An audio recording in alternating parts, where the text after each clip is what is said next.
Hey there, Sharon Horne-Ellstrom here. Welcome to day 147 of our BU 365 day challenge to do one thing every day that improves us. Today we're talking about your and my financial lifeline. It's kind of like a timeline for the financial areas and aspects of our life. We're going to talk about it specifically. We've done it every month so far. We did physical, mental, emotional, spiritual, and this month we're doing financial. And then for the next 3 months, we're going to 4 months, we're going to continue to add to our personal timeline, the different areas and aspects of our life. Because what we want to do is we want to first build the timeline. So I always start, and that's because this has been one of the most powerful exercises I've ever done. It's why we're going to do it every single month. Is I want to make sure that you, if it works for you, can capitalize on this exercise too. It helps me personally to see relationships between different events and different milestones in my life, and how I've either responded or not responded, how I've procrastinated or how I've taken action. It helps me to get to know myself better in terms of how certain things will trigger me, or both in a positive and negative way, right? We have all kinds of triggers in each and every one of us. Some are good, some are bad. And most of them are just neutral. They just keep us moving through our life in the same steady pace and direction. But whenever we want to change something, if we understand ourselves better, it's easier to say, oh yeah, that's not working for me anymore. What else is possible? What else could I do? So one of my favorite exercises is our Lifeline. It's like a timeline from history class. Remember in school when we learned timelines, and there'd be a timeline, there'd be a date or maybe a century we were studying in history, and our teacher would map out events in the order that they happened. Well, we're doing the same thing with the financial areas and aspects of our life, because whose financial timeline is more important than our own? No one's. So what I like to do is, and I use this one because it's small, I actually switched to one of those 3-section project boards to do my Lifeline this year, so I could have room to do each of the different areas and aspects of my life on the same board so I can see what it looks like. But I use this one because it's small enough to actually hold up and demonstrate.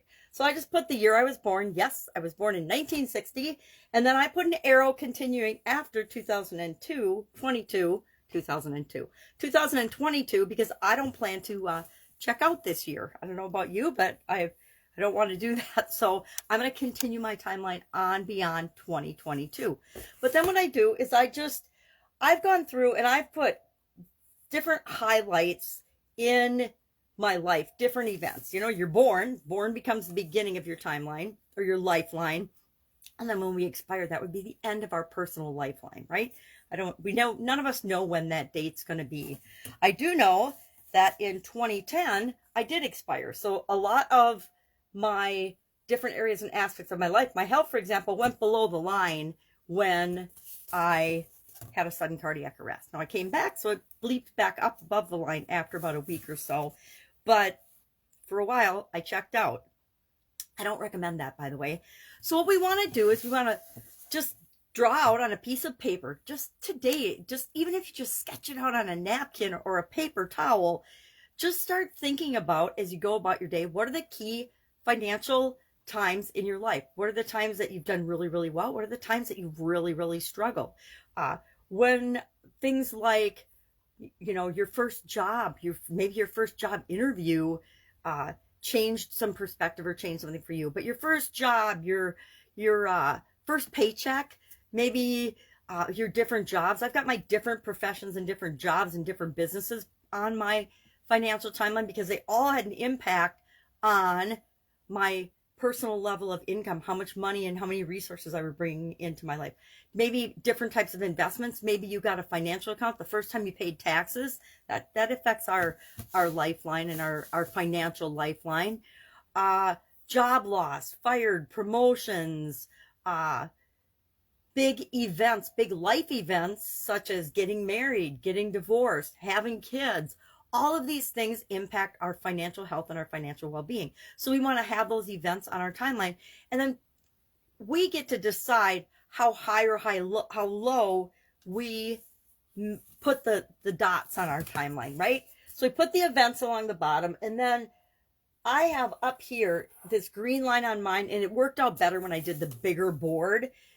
That represents ideally what I want in any area or aspect of my life. That represents the ultimate perfection fantasy of whatever it is that I want for whatever area we're talking about in our life, right? This one's financial. So what is my absolute positive ultimate financial goal?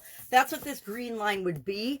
And I compare everything else to that. Now, we all start out at zero, right? Unless you're born with a silver spoon in your mouth. We talked about that yesterday or the day before, I think, for Supersize Your Business. But unless you were born in the 1% of super duper wealthy, which, 99% of us were not, we usually don't start out with trust funds or a bunch of resources. So whatever your situation is, maybe you did start out with a savings account or a trust fund or a college fund that your parents set up for you. We're all different.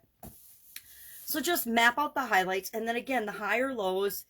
And if you've done all of the other ones on the same board, like I'm doing for my big board, you start to see relationships. You start to really clearly see relationships between your mindset, your emotions, your finances, your physical well-being and health, as well as your spiritual well-being and health. And so that's the whole purpose of this Lifeline exercise, is to map out your life. Because again, nothing is more important to you than your life experiences, getting to know yourself better, and then using that information to make more conscious choices about how you do want to respond or react to things, the directions you want to take, the choices you want to make going forward in your life.